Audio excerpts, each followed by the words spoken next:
In my 20s, I was in a relationship which was marked by a lot of turbulence and chaos.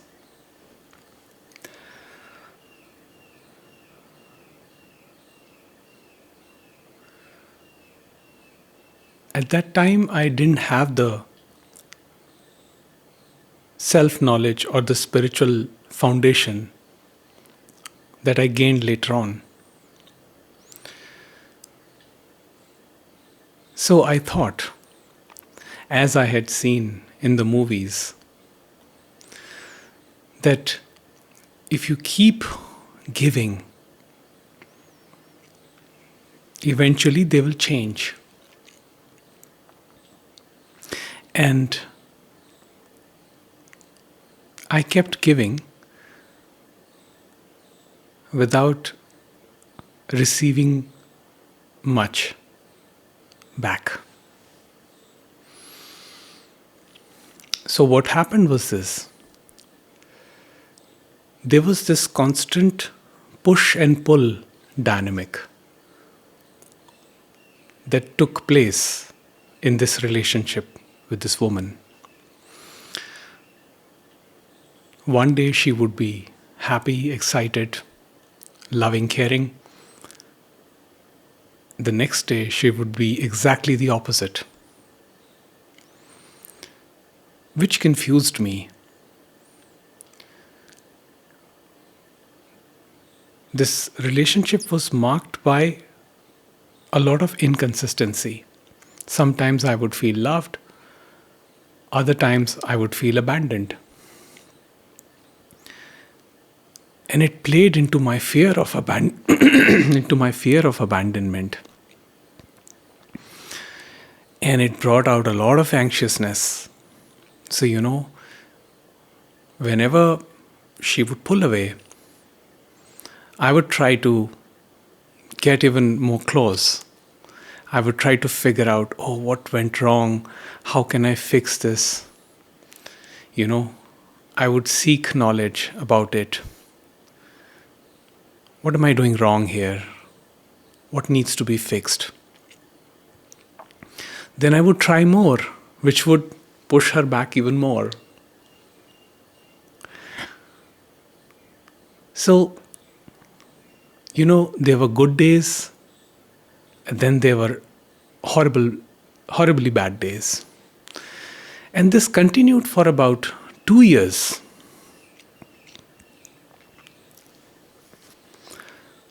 Until we parted ways. But I would like to bring attention on how actually we parted ways. The relationship was ended by me. But I want you to understand what was the basis of it.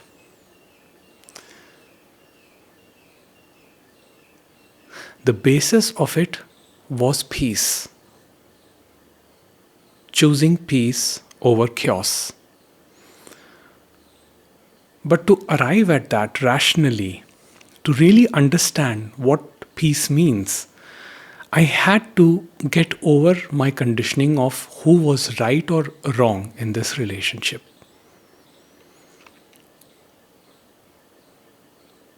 Some of my friends told me that this woman was toxic.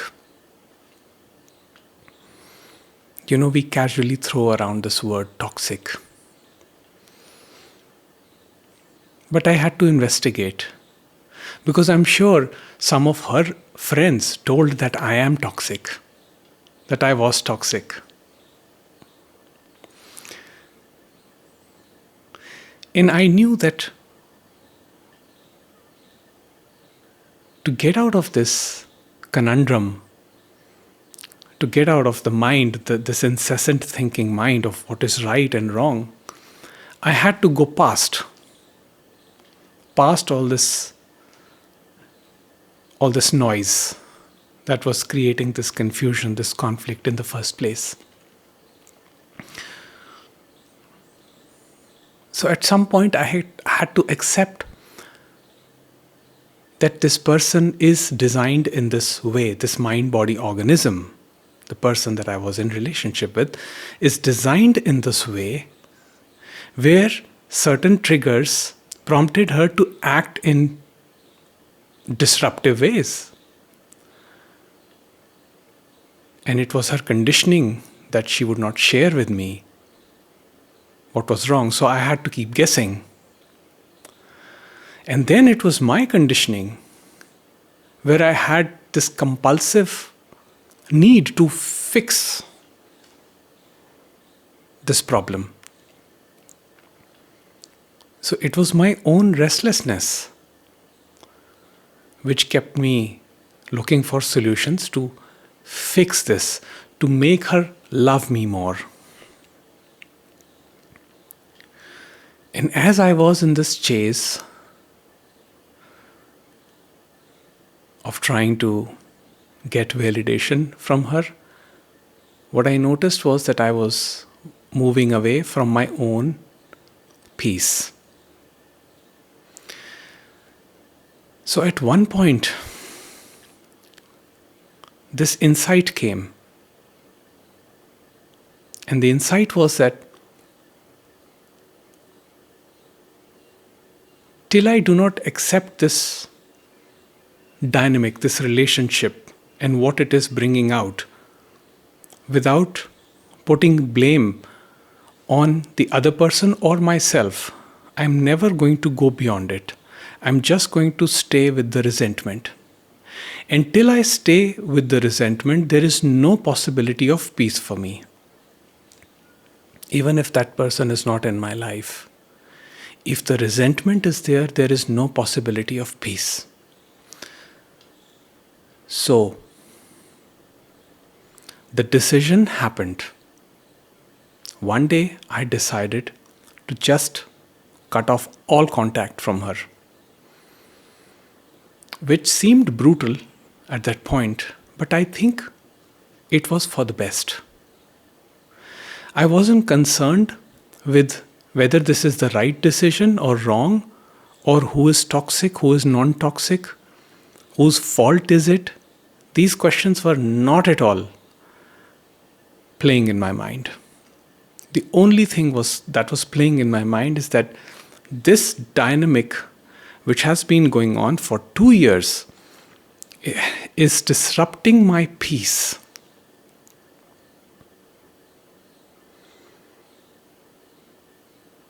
It's disrupting my stability. And hence, it has to be let go of.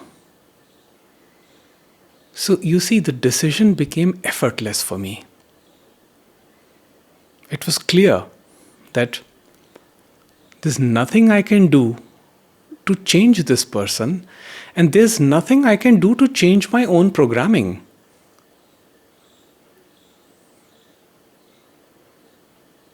I had to totally accept the situation and not see the other person as the doer, as the perpetrator, as the one who is at fault. So once I accepted this whole situation, it became perfectly clear that I have to end this. Irrespective of the fact that maybe this could have been something better, maybe it could have been solved by counseling or a therapy or any such thing, or any other modalities. At that point, I took a decision. The decision was based on my sanity and peace. And I'm sure this brought a lot of relief to her as well. Now, initially, it must have hurt, because it did hurt me. But it didn't go on lingering in my mind. Because I took the decision not based on preconceived ideas, not based on the knowledge that I accumulated externally, but going deep within myself and asking myself, what do I truly value? What is it that deep, deep down I'm most intimate with? Now, at that time, I did not have the spiritual foundation or understanding of life. But later on, it became clear that my own amness is the most intimate experience. Does that mean we cannot be in a romantic relationship and enjoy with a partner? Not at all. But how that dynamic plays out is not in my control.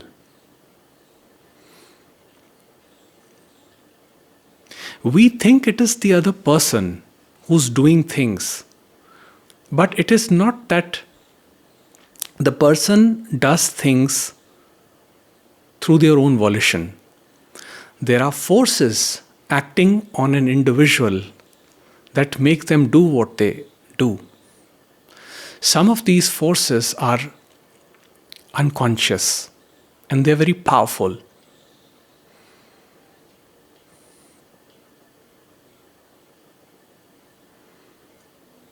Does that mean there is no possibility to counter those forces, or to understand their nature, or to get past them?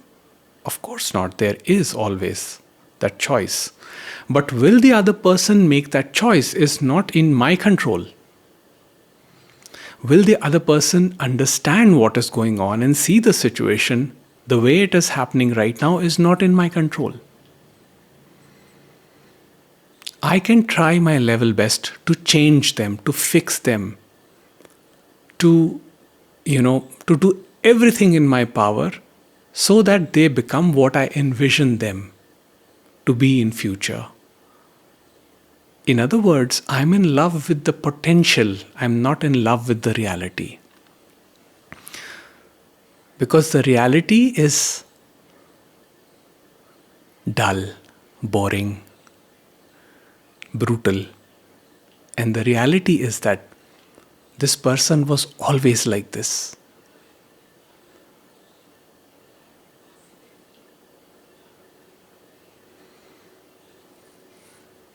Now, after a couple of years later on, through some mutual friends, I got to know that she's happily married and has a child and is doing very well, which made me actually feel very satisfied and very peaceful.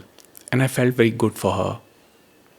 And I felt good for myself too, because I think that was the right decision at that right time. Because for those 2 years, I was consistently depressed. I was consistently anxious. I didn't know which version am I going to get in the morning. Am I going to get this loving, kind woman who appreciates me, loves me? Or am I going to get someone who's upset, angry, cold, distant, withdrawn? It played a lot of havoc on me. At that time,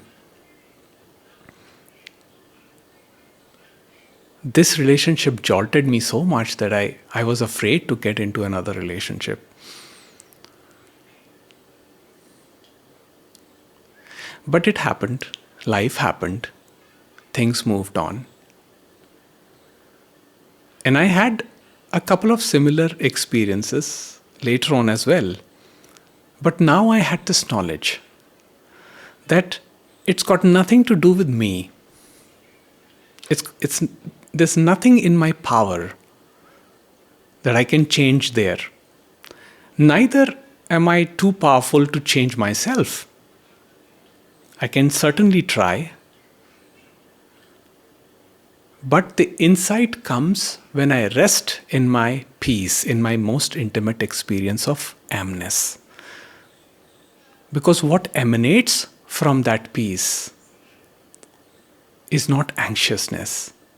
What the actions that emanate from peace, presence, amness, isness are wholesome actions. They do not have the intention of trying to modify other person's behavior, trying to change them to fit an image that is a projection in my own mind.